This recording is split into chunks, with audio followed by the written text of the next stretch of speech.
नमस्कार बच्चों, कैसे हो आप? आशा करता हूँ आप सही होंगे। लर्निंग टाइम विद हरीश में आपका स्वागत है। आइए देखते हैं शिक्षा निदेशालय राजधानी क्षेत्र दिल्ली की कक्षा 9 की हिंदी की वर्कशीट नंबर 60। अब तक 59 वर्कशीट हो चुकी है। आपकी 60वीं वर्कशीट है। तिथि है 25 नवंबर 2020। ठीक है, हर वर्कशीट का कोई ना कोई उपविषय होता है। इस वर्कशीट का उपविषय है वाक ललित पुनरावृत्ति, यानी जो वाक कविता है ललित की है, उसके पुनरावृत्ति कार्य है। अब तक ये जो वाक ललित कविता की 3 वर्कशीट आ चुकी है। तीसरी वर्कशीट है। 2 वाक आप पहले पढ़ चुके हो और ये तीसरा वाक है। आइए जानने की कोशिश करते हैं इस वाक के अंदर कवित्री क्या करना चाहती है। तो थोड़ा सा पढ़ लेते हैं कि कवित्री क्या कौन थी, क्या थी। ठीक है, कश्मीरी भाषा की लोकप्रिय संत कवि ललित की वाक काव्य शैली को वाक कहा गया है। ठीक है, उन्होंने अपने वाकों के माध्यम से उस समाज में व्यापक धार्मिक अडम्बरों का खुलकर विरोध किया है। ठीक है, तो ये इसकी जो ब्रीफ में था मैं आपको बता दिया है। आइए पढ़ते हैं इसका वाक नंबर 3। ठीक है बेटा, आई सीधी राह से गई न सीधी राह, सूक्ष्म सेतु पर खड़ी थी बीत गए दिन आहा, जेब टटोली कोड़ी ना पाई, मांझी को दूं क्या उतराई।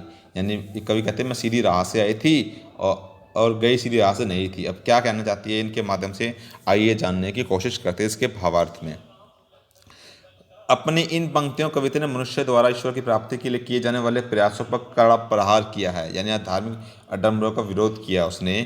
कवित्री इन पंक्तियों के माध्यम से कहना चाहती है कि मुझे पश्चाताप हो रहा है, मैं जीवन भर असत्य मार्ग पर चलते हुए ईश्वर खोजती रही। यानी जो कवित्री है जीवन भर असत्य के मार्ग पर चल रही थी। कौन सा असत्य का मार्ग, जानने की कोशिश करते हैं। अर्थात मैं भक्ति मार्ग को त्याग कर हठ योग का सहारा लेकर अपने और ईश्वर के बीच सेतु का निर्माण करना चाहती थी। ये जो कवित्री है हठ योग का सहारा लेकर, हठ योग योग मुद्रा के द्वारा सूर्य की और चंद्र की उपासना की जाती है हठ योग के अंदर, तो उसके द्वारा कि वो ईश्वर को खोजने का काम कर रही थी। और जो हठ योग था वो एक प्रकार से सेतु था दोनों के बीच में, ईश्वर के बीच में और कवित्री के बीच में। ठीक है बेटा, परंतु मैं निरंतर अपने इस प्रयास में असफल होती रही और धीरे धीरे मेरी उम्र घटती रही, लेकिन जब उसको ईश्वर की प्राप्ति हुई नहीं, उसकी जो जीवन था वो घट रहा था। मैंने अपने जीवन का हिसाब किताब किया तो मैंने पाया मैंने कोई अच्छा काम नहीं किया है जिससे मैं मृत्यु के बाद ईश्वर को दिखा सकूं। अब कवित्री कह रहा है मैं पूरा जीवन देखा तो मैं देखा मैंने कोई भी अच्छा काम नहीं किया है जो जिससे मैं मृत्यु के बाद ईश्वर को दिखा सकूँ। मैंने तो पूरा जीवन हठ योग में व्यतीत कर दिया, यानी पूरा जीवन हठ योग में व्यतीत उसने कर दिया। यदि मेरे जीवन का मांझी रूप ईश्वर मुझे उत्तराई के रूप में मेरे पुण्य कर्म मांगे तो मैं उसे क्या उत्तर दूंगी, क्या दूंगी। मतलब जो यहाँ पे मांझी शब्द है वो ईश्वर के लिए यूज़ किया गया है। किसके लिए यूज़ किया गया? जो मांझी शब्द है वो ईश्वर के लिए यूज़ किया गया है। ठीक है, मांझी ईश्वर, जब ईश्वर से मांगेगा कि तूने पुण्य क्या किए है तो मैं उसको क्या उत्तर दूंगी। ठीक है, इस बात का कवित्री को बेहद अफसोस है कि जो एक समय एक बात बीत जाता है वह दोबारा लौट कर नहीं आता। बहुत इंपॉर्टेंट लाइन है, एक बार जो समय बीत गया दोबारा लौट कर नहीं आएगा। इसलिए मैं आपको बार बार कहता हूँ वीडियो को देखिए, पढ़ते रहे। ठीक है बेटा, ऑनलाइन क्लास में आते रहे, लेकिन जो बच्चे ये समय को व्यर्थ कर रहे हैं वो जीवन भर पछताएंगे। ठीक है, तो अब ये जो वाक था, अब इसके जो कुछ क्वेश्चन दिए गए हैं, आइए जानने की कोशिश करते हैं। ये क्वेश्चन का उत्तर जानने की कोशिश करते हैं। ठीक है, जेब टटोली कोड़ी ना पाई, प्रस्तुत पंक्तियों का भाव स्पष्ट कीजिए। तो इसमें कवित्री ये कहना चाहती है कि मैंने जीवन भर, जो मैंने है अपने जीवन भर अच्छे काम किए, यानी जीवन भर मैंने अपने जीवन में किए गए कामों का हिसाब किताब किया, तो मुझे कोई ऐसा अच्छा काम नहीं मिला जिसे मैं मृत्यु के बाद ईश्वर को दिखा सकूं।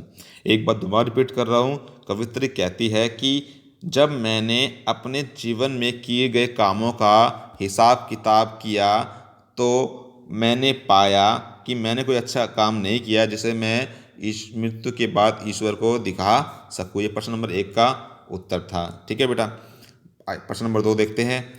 कवित्री ने मांझी शब्द किसके लिए प्रयोग किया है? मैंने आपको बताया था आपका मांझी शब्द प्रयोग किया गया है ईश्वर के लिए। किसके लिए किया गया बेटा? ईश्वर के लिए। ठीक है, प्रश्न नंबर 3 देखते हैं। कवित्री ने इन पंक्तियों के माध्यम से क्या कहना चाहती है? तो कवित्री ये कहना चाहती है कि बेटा कि केवल हठ योग के माध्यम से ईश्वर की प्राप्ति नहीं होती। ठीक है। जो लोग हठ योग करते हैं, कड़ी तपस्या करते हैं, उनके माध्यम से ईश्वर की प्राप्ति नहीं हो सकती। ठीक है। प्रश्न नंबर 4 देखते हैं। प्रस्तुत वाक्य में कवित्री ने किस रूप में अभिव्यक्ति की है? ठीक है। तो प्रस्तुत वाक्य में कवित्री ने हठ योग के माध्यम से ईश्वर प्राप्ति के प्रयास करने की अभिव्यक्ति की है। वह कहती है कि भक्ति मार्ग को त्याग कर हठ योग के माध्यम का सहारा लेकर उसने कोशिश करी थी, ईश्वर को प्राप्त करने की लिए कोशिश करी थी। ठीक है। लेकिन जीवन भर प्रयास करती रही और असत्य के मार्ग पर चलती रही। ठीक है। जैसे उसको ईश्वर खोजती रही। यानी कवित्री ये कहना चाहती है कि वह भक्ति मार्ग को त्याग कर हठ योग के माध्यम से